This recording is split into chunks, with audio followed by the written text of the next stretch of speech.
దేశంలోని కార్మికుల తలరాతను మార్చే దేశ ప్రగతిని శాసించే విధంగా రూపొందించిన 4 లేబర్ కోడ్లు ప్రపంచంలోని మిగతా దేశాలకు ఆదర్శంగా ఉన్నాయని వీటిని BMS స్వాగతిస్తుందని సింగరేణి బ్రాంచ్ అధ్యక్షులు యాదగిరి సత్తయ్య అన్నారు.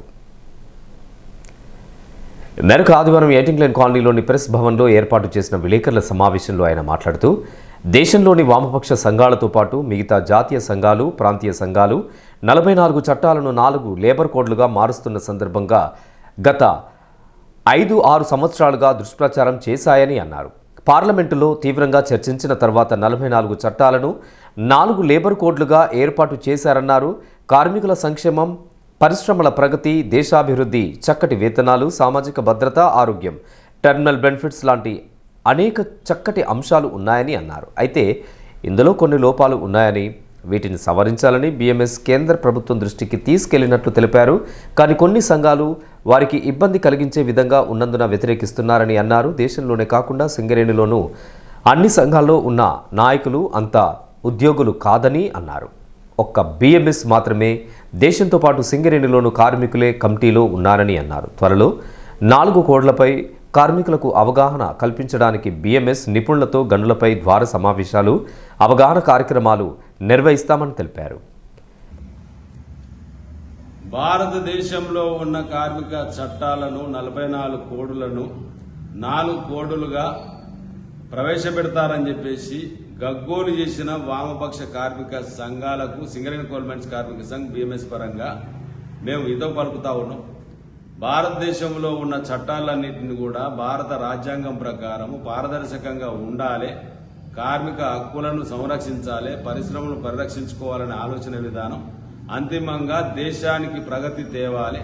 మన చట్టాలు కూడా ఇతర దేశాలు ఆదర్శంగా తీసుకునే విధంగా ఉండాలని చెప్పేసి మొదటి నుంచి భారతీయ మజ్దూర్ సంఘ్ దీని మీద ఆందోళన కార్యక్రమం నిర్వహిస్తూ ఉన్నది. ఏవైతే లోపాలు ఉన్నాయో ఆ లోపాలకు సంబంధించింది కూడా మనసుకు మాండవీయ మినిస్టర్ గారికి కూడా దృష్టికి తీసుకుపోవడం అయింది. దాంట్లో కూడా ఏదైతే మేము సూచించిన విధంగా సూచనలు ఉన్నాయో వాటిని కూడా భవిష్యత్తులో పాటిస్తాము, దాన్ని కూడా క్లియర్ చేస్తామని చెప్పేసి కృషి చేస్తామని చెప్పేసి కూడా తెలియజేస్తా ఉన్నాం.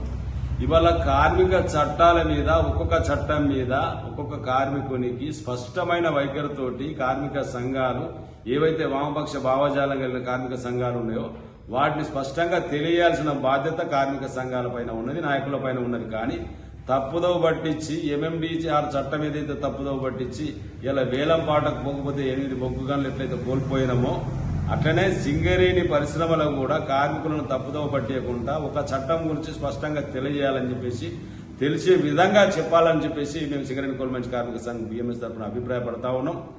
ఇవాళ ఉదాహరణకు ఒక కార్మికుడు కార్మిక సంఘం నాయకత్వం వహిస్తేనే తోటి కార్మికులకు అన్యాయం జరగకుండా పరిశ్రమ ప్రగతికి, అభివృద్ధికి అన్నిటికి కూడా ఆయన ముందుండి పనిచేస్తాడు. ఏదన్నా తప్పు జరిగితే తోటి కార్మికుడు ప్రశ్నిస్తాడు.